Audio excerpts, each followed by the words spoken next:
In a small, forgotten town named Eldridge Hollow, where the mist clung to the earth like a shroud, legend was whispered among the locals.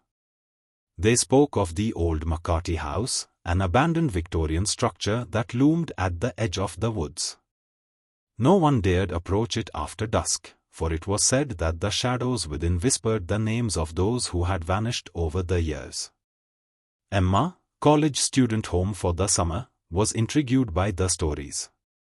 Her friends dared her to spend the night in the McCarty house, and despite the chill that crept down her spine at the thought, she couldn't resist the challenge. Armed with only a flashlight and her courage, she set out one evening as the sun dipped below the horizon. The house stood desolate, its paint peeling like dead skin. The door creaked ominously as she pushed it open, revealing a dust-laden interior that had long forgotten the warmth of human presence. She stepped inside, the air thick with the scent of mildew and decay. The floorboards groaned under her weight, and a shiver ran through her. As darkness enveloped her, she flicked on her flashlight. The beam danced across the walls, revealing faded portraits of the McCarty family, their eyes seeming to follow her every move. Cold draft whispered through the hall, sending chills racing down her spine. Emma shook off her unease and settled into a large, dilapidated room, where the moonlight barely penetrated the grime-covered windows. Hours passed as she tried to entertain herself with stories on her phone, but the oppressive silence made her uneasy. Every creak of the house felt like a reminder of her isolation. It was then she heard it, a faint whisper, like the rustling of leaves. She paused, straining to listen. The sound grew louder, an indistinguishable murmur that seemed to echo from the walls themselves. Emma! Her heart raced. She called out, "Is someone there?" Silence. The whispers faded. It was probably just her imagination, she reasoned.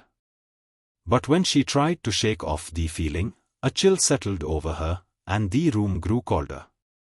As the night deepened, the whispers returned, more insistent this time. "Emma, come play." The voice was a soft, coaxing whisper, almost childlike.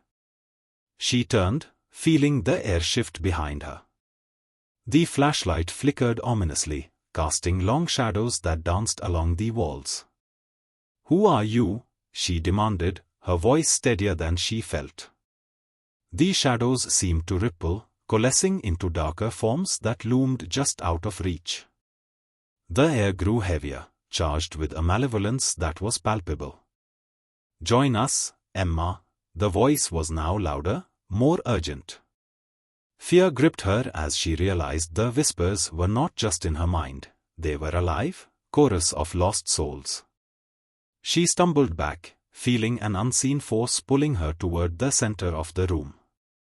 Panic surged within her, and she turned to flee, but the shadows twisted and curled, blocking her path. She was surrounded, trapped in a web of darkness. The voices escalated, cacophony of despair and longing, echoing the names of those who had come before her. "Help us, help us." In a frantic bid for escape, Emma remembered the old stories of the house. She had heard that it thrived on fear, feeding on the energy of those who dared enter. Summoning every ounce of courage, she shouted, "I am not afraid of you." The shadows paused, as if surprised by her defiance. Moment of silence hung heavy in the air, and then the whispers morphed into laughter, chilling sound that made her blood run cold. "You will be, Emma, you will be." With renewed determination, she raced toward the door, ignoring the way the shadows clawed at her heels. She burst into the hallway, heart pounding as she flung open the front door. The cool night air hit her like a wave, refreshing but disorienting. She didn't look back as she sprinted into the woods, branches tearing at her clothes, the whispers fading into the distance. Finally, she reached the safety of the road, her lungs burning, adrenaline coursing through her veins. She collapsed on the grass, gasping for breath, and looked back at the McCarty house. It stood there, silent and foreboding, but she could have sworn she saw figures watching from the windows, their faces pale and sorrowful.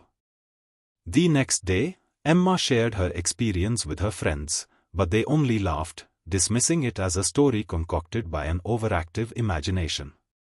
Yet, as the summer wore on, she couldn't shake the feeling that something had followed her back from the house. At night, she would hear faint whispers, calling her name, echoing in the corners of her mind.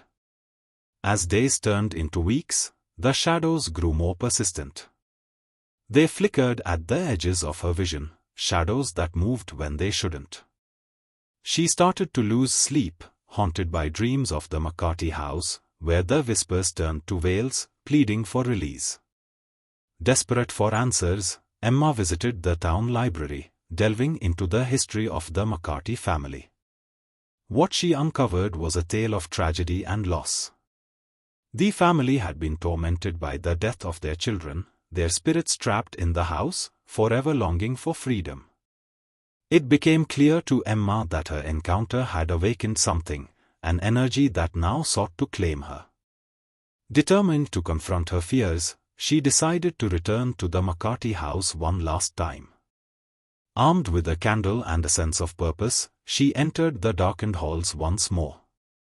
The air was thick with tension, but she stood her ground, lighting the candle and calling out to the spirits. "I'm here to help you," she shouted, her voice echoing through the empty rooms. The shadows began to stir, swirling around her like a tempest. "What do you want from me?" "Stay with us," the whispers chorused, more desperate now. "No," Emma cried, "you deserve peace, not to be trapped here."